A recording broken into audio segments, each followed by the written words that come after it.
Alphonso مرا تو اس کا نوجوان بیٹا فرڈینینڈ تخت پر بیٹھا۔ یہ باپ سے بھی 2 ہاتھ بڑھا ہوا تھا اور مسلم دشمنی تو اس کی گھٹی میں پڑی تھی۔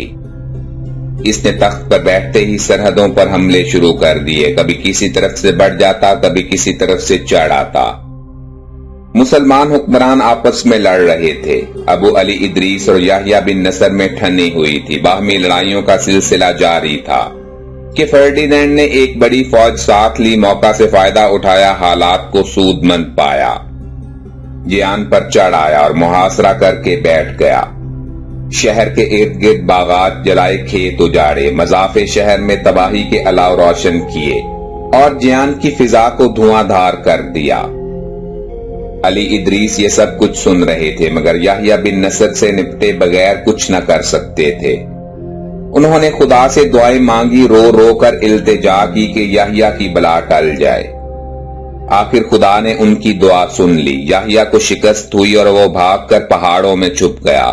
اس کی فوج پراگندہ ہو گئی۔ خطرہ ٹلا تو علی ادریس نے جھٹ پٹ نئی فوج مرتب کی، خدا کا نام لیا، اللہ اکبر کا نعرہ لگایا اور جیان کی طرف باغیں اٹھا دیں۔ فرڈینینڈ جیان کو محاصرہ میں لیے بیٹھا تھا، شہر کی اینٹ سے اینٹ بجا دینے کا عزم کیے ہوئے تھا، مسلمانوں کا قتل عام کرنے کی تدبیریں سوچ رہا تھا۔ اسے معلوم تھا کہ کوئی اسلامی فوج جیان کی مدد کو نہیں آ سکتی، کیونکہ اس قوم کی بدقسمتی انہیں آپس میں لڑا رہی ہے۔ یہ باہم کٹ رہے ہیں، ان کی طاقت روز بروز گھٹ رہی ہے، یہ کئی گروہوں میں بٹ چکے ہیں اور اپنے آپ کو کمزور سے کمزور تر کر رہے ہیں۔ فرڈینینڈ کی فوج میں پادریوں کی اچھی خاصی کھیپ موجود تھی، جو انہیں دن رات مسلمانوں کے قتل پر اکسا رہی تھی۔ حسین و جمیل عورتوں کا بھی ہجوم تھا، تاکہ اس فوج کو اپنے بیوی بچوں کی یاد نہ ستائے۔ وہ ان کا دل بہلاتی رہیں، انہیں خون ریزی پر اکساتی رہیں اور گھروں کی محبت کے نقوش مٹاتی رہیں۔ فرڈینینڈ بے فکری سے محاصرہ میں مشغول تھا کہ دفتن فضا اللہ اکبر کے نعروں سے گونج اٹھی۔ اللہ اکبر کی آوازیں فضا میں پھیل گئیں۔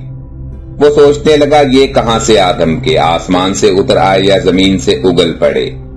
وہ ہوشیار ہوا، اپنی فوج کو پکارا کہ ہوشیار ہو جاؤ، شکار آ رہا ہے، لومڑی شیر کی کچھار کے قریب پہنچ چکی ہے، بیمار خود دوائے مرگ لینے کو آیا ہے۔ اس نے اپنے جاسوس دوڑائے کہ دیکھو کون آیا ہے، کہاں سے آیا ہے، کیا ارادہ لایا ہے اور کتنی جمعیت اس کے ساتھ ہے۔ اسے خبر ملی کہ علی ادریس ہے، فوج کچھ زیادہ نہیں، یحییٰ بن نصر کو شکست دے چکا ہے، جیان کی مدد کا ارادہ رکھتا ہے۔ فرڈینینڈ نے اپنی فوج کو درست کیا، کمان ہاتھ میں لی، میمنہ میسرہ پر بہادر سردار مقرر کیے اور علی کا انتظار کرنے لگا۔ گھوڑوں کی ٹاپوں کی آواز قریب آتی گئی، دور سے دکھائی دینے والا غبار نزدیک آ گیا۔ اللہ اکبر کے فلک شگاف نعرے صاف سنائی دینے لگے۔ دیکھتے دیکھتے غبار اور قریب آ گیا اور اسلامی فوج نے اپنا ہیڈ کوارٹر قائم کر لیا۔ عیسائی فوجیں تو تیار ہی تھیں۔ فرڈینینڈ نے فوراً حملے کا حکم دے دیا۔ ادھر سے یہ بڑھے، ادھر سے مجاہدین نے باغیں اٹھائیں، تلواریں چمکائیں، کمانیں کڑکڑائیں، برچے نکلے، نیزے ہلے، سورج نے اپنے چہرے سے غبار پونچھا اور اپنی حفاظت کے لیے کرنوں کے نیزے تان لیے۔ عیسائی فوجیں شمشیر برہنہ کی طرح بڑھیں۔ دونوں فوجوں کے ملتے ہی میدان قتال گرم ہو گیا، تلواروں اور نیزوں کی چمک سے سورج کی آنکھیں چندھیانے لگی، ہوا ٹھہر گئی، پرندے درختوں سے اڑ گئے، زمین کانپی، آسمان تھرایا، وہ رن پڑا کہ لاشوں کے ڈھیر لگ گئے، خون کے دریا بہہ نکلے۔ میدان جنگ پر تلواروں کا سایہ چھا گیا، موت کی بھیانک آندھی چلنے لگی۔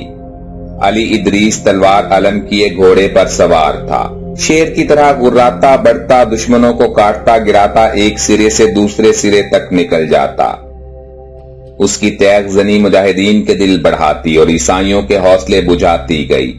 وہ جان توڑ کر لڑ رہے تھے، حملے پر حملہ کر رہے تھے، مگر علی کی تلوار ان کے حملے بیکار کر رہی تھی۔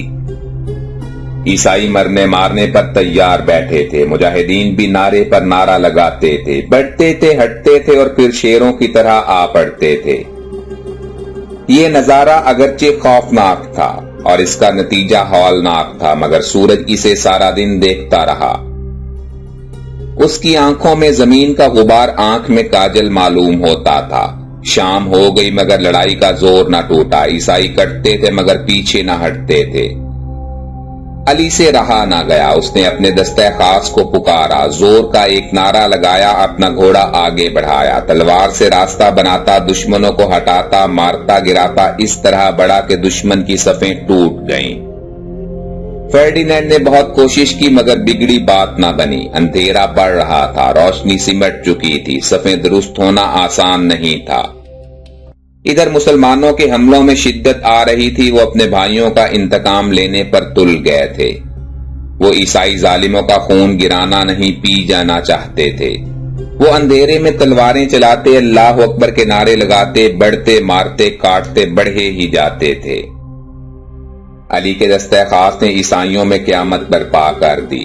فرڈینینڈ کا خاص دستہ سامنے آیا تو کاٹ کر پھینک دیا گیا۔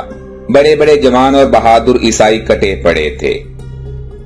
آخر عیسائی بھاگے۔ فرڈینینڈ جان سلامت لے کر فرار ہوا، جدھر جس کا منہ اٹھا بھاگا، جان بچانے کے لیے دوڑا، جہاں جگہ پائی چھپا، مجاہد اسے مارتے گراتے کچلتے بڑھتے گئے۔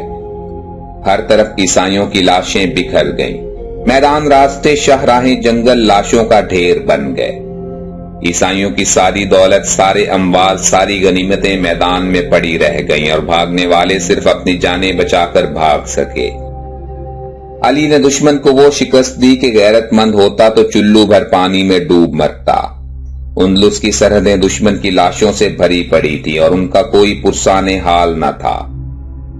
گدھ پہاڑوں کی چوٹیوں اور درختوں پر آ کر بیٹھ گئے اور مجاہدین کے ہٹتے ہی لاشوں پر آ گرے۔ انہوں نے عیسائی درندوں کی بوٹیاں نوچی اور مست ہو کر جھومنے لگے۔ غنیمتوں کے ڈھیر جمع ہوئے تو ایک بڑا اونچا انبار لگ گیا۔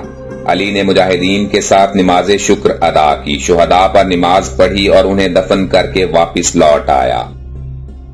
ناظرین، مسلم تاریخ کے مزید بہادری کے واقعات سننے کے لیے ہمارے چینل ہسٹورک انفو کو سبسکرائب کرتے ہوئے گھنٹی کے نشان کو بھی دبا دیں تاکہ آپ تک ہماری ہر نئی اپلوڈ ہونے والی ویڈیو کی نوٹیفیکیشن سب سے پہلے پہنچ سکے۔ اسی طرح آپ ہمیں فیس بک پر بھی فالو کر سکتے ہیں۔ اس مقصد کے لیے ہمارے فیس بک پیج ہسٹورک انفو کا لنک ڈسکرپشن باکس میں موجود ہے۔